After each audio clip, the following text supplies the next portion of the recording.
thank you for this, the honour, really, and surprise of being invited to speak at NatCon. As somebody trained in philosophy, I'm very, very committed to dialogue and disagreement, and I think we should all be open to speaking with those that we don't appear to share anything in common with. I've also decided to make conservatism punk again by not actually writing a paper. So I will extemporize for a few minutes on the theme that I've decided to speak about, which is after the individual. And in my research, thinking about this question of the individual, and there's some very interesting books, one by Larry Siedentop, for example, talking about the invention of the individual. I've discovered that liberalism and the liberal individual is based on a profound misunderstanding historically. Unfortunately, this mistake happened in around 1610, so we're a long way after that. But really, what's going on with this word, the individual, is a kind of forgetting of the original meaning of the word, which is actually rather to do with the idea of the one and the indivisible, which we can still hear in the word indivisible, which is the closest word to individual. And it's really about the inseparability of the Trinity. And it's in the early 1600s that this word, already not very often in use, starts to mean something different, right? So today we have this kind of atomized, absolutely separate notion of the self or the person as first and foremost an individual, which is like I say, profound historical, etymological, and social and political mistake. If I criticize the individual, however, or the concept of the individual, it doesn't mean that I am somehow against uniqueness or against responsibility or against notions of the soul, for example, or conscience, all of which are words that are very, very unpopular in many ways. If we think about the transition in John Locke, for example, from the idea of conscience to the idea of consciousness, we can see in that single move a whole host of new ideas, many of which have undone us. So I want to defend precisely ideas of responsibility, moral decision, and a kind of pluralism and eccentricity, which is to say that we are all different, and actually the kind of homogenizing tendencies of modernity that we see both on the left and the right in political practice are part of the problem. And I would defend, as a side note, the idea of the eccentric, which is an extremely British idea. And there are many eccentrics here today, including those people who are protesting. So when we think about the individual and the liberal individual, we have to say that at its extreme, who is the most individual person? We can ask this question. Well, actually, it's the person who is mad. It's the person who is kind of completely cut off from all ties, who lacks a family, who lacks any connection. The mad person is the apex individual. Similarly, when we punish people by putting them in solitary confinement, as we have Assange and others, we are making a serious point. We know that we are social beings, and we know that to deprive people of social contact and their roles and responsibilities and connection is one of the worst things that a living human being can suffer. So we see this kind of apex individualism everywhere in the cities that we live in, and its cost to a very, very great extent. The same would go, actually, from a sympathetic point of view, to the desperate attempts at garnering identity that we see perhaps among people online, in social media, young people. If we take distance from what's going on there, and of course it's very irritating that the institutions have somehow taken this on board and misplaced their compassion for all of these meaningless identity categories.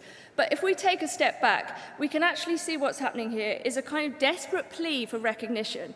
It is an attempt for people online to get some kind of status, some kind of recognition, like I say, a form of belonging albeit by identifying themselves into categories that are, unfortunately, incorrect, are bureaucratic, consumerist, and algorithmic, and part of the machine that Danny Kruger was talking about earlier. So we have to be very, very precise, I think, when we're talking about all of these similar sounding, but actually very, very different concepts. And we live in an era in which words have been turned into their opposite completely. You know, many, many concepts have been inverted, many of the histories of words have been forgotten. So, you know, we have to fight against the idea of a certain kind of individualism that is being pushed, which is nothing to do, actually, with things like character and soul and responsibility.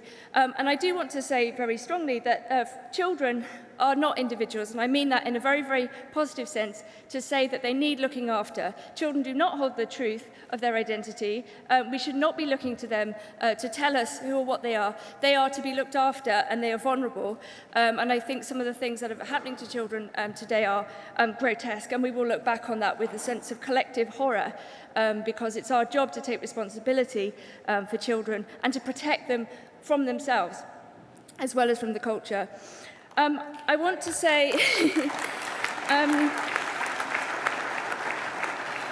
in the context of a sort of post-liberal position, which is to say perhaps moving beyond the opposition between left and right, which we've inherited from the French Revolution, to think of post-liberal position as more like a diagnosis, a place that we've reached coming from left and coming from right, you know, and I used to be very on the left, and I do think there are resources on the left. Even in Marx, when Marx talks about the social individual in the German ideology, he's thinking about the situation in which people's different talents and skills and aptitudes and sort of desire to be lots of different things might be fulfilled if we had free time.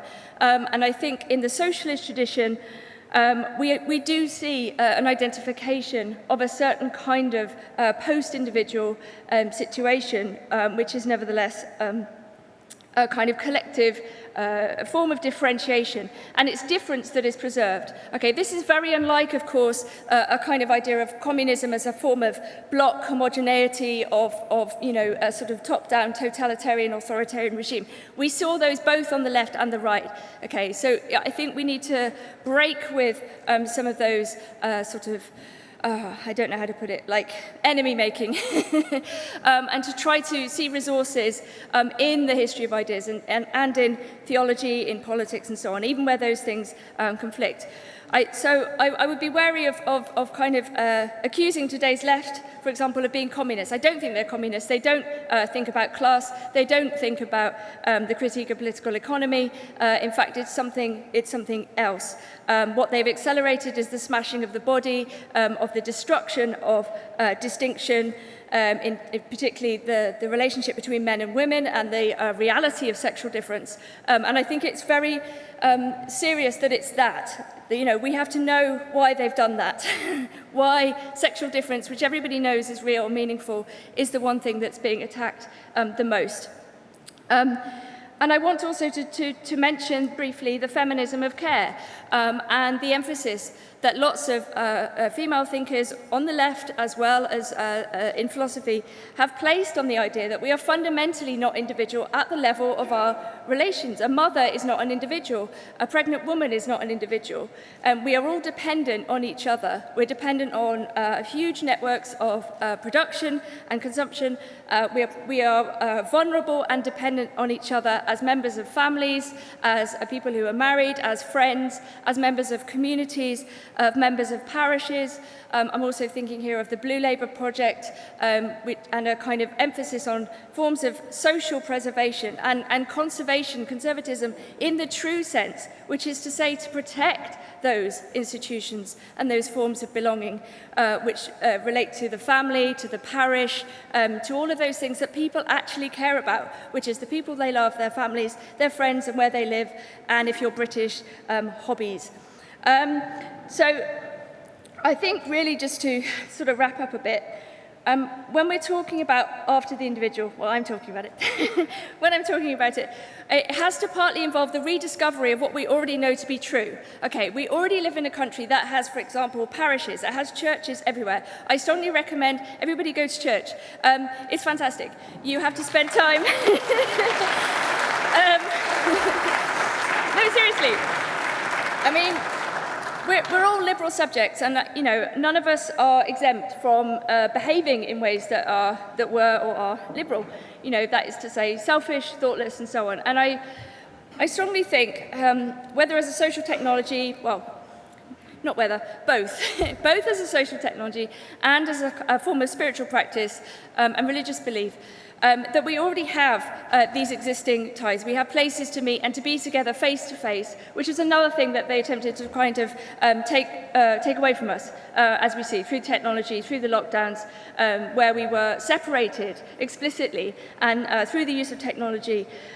So these things that we already know to be true, these things that we already value, and that really exist on the land that we live in, we already have these networks, if you like. We already have these ties. We already have these bonds and responsibilities.